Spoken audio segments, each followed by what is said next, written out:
Being in agony, Jesus prayed more earnestly, and his sweat was if it were great drops of blood falling down to the ground. These words came from last evening's story. Jesus was praying in the Garden of Gethsemane. Jesus' sweat was like blood.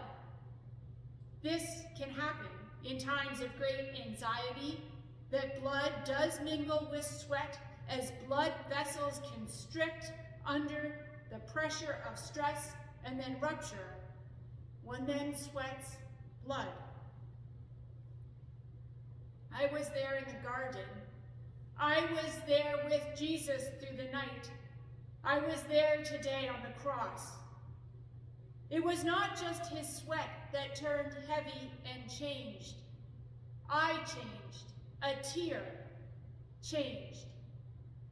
My substance turned thick and heavy, large drops hanging off the eyelids and making great puddles. Jesus cried the weight of the world in his tears.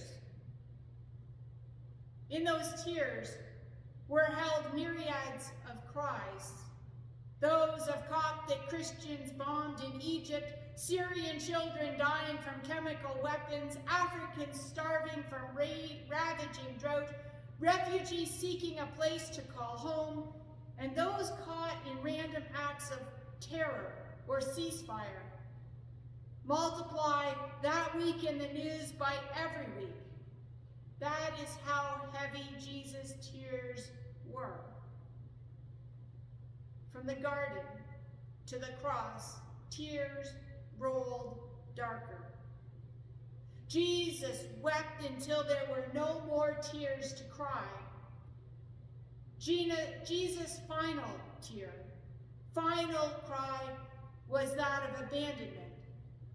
My God, why have you forsaken me? With this, Jesus breathed his last, and God had the final tear.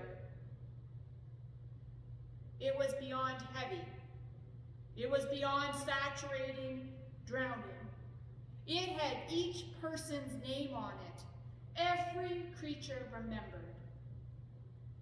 The tear was the life of the world, that which is, that which was, that which is yet to be.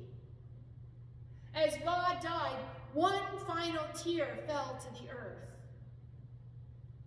As it fell, the energy tore the temple curtain in two, and the sky turned black. The earth shook with its impact. The world was drowned in a tear.